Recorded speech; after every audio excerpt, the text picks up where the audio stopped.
সবে চার্জ নিয়েছি, কাজ বুঝতে হবে। আমি এডুকেশন সেক্টরের সাথে নিজের ব্যক্তিগত জীবনে যুক্ত ছিলাম এবং সৌভাগ্যবশত সবগুলো মানে স্কুল এডুকেশন, কলেজ, ইউনিভার্সিটি অবধি পড়িয়েছি নিজে মাস্টারমশাই হিসেবে।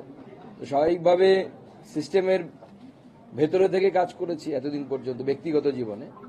তো এখন নতুন ডিপার্টমেন্ট, মিনিস্ট্রি আলাদা জিনিস, তাই এটা বুঝতে হবে।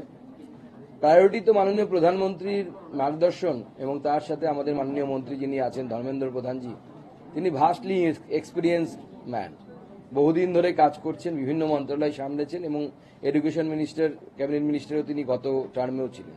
তো তাদের সবার যে দেখানো পথ, মার্গদর্শনে কাজ হবে। এখন বিগত কয়েক বছরে বাংলাতে যেভাবে যে ঘটনাগুলো আমাদের সামনে এসেছে দুর্ভাগ্যবশত, তাতে বাংলা তথা বাঙালির মান সম্মান অনেকটাই ধুমিল বা নোংরা হয়েছে। আপনার প্রাক্তন শিক্ষামন্ত্রী পশ্চিমবঙ্গের যিনি, তিনি এই মুহূর্তে জেলের ভেতরে।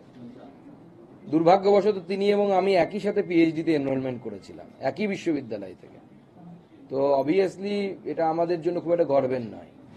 বাংলাকে এই জায়গা থেকে বের করে আনতে হবে। বাংলার তো এটা চিরন্তন বা শাশ্বত পরিচয় নয়। সাময়িকভাবে বাংলার সামনে এই ধরনের জিনিস এসেছে।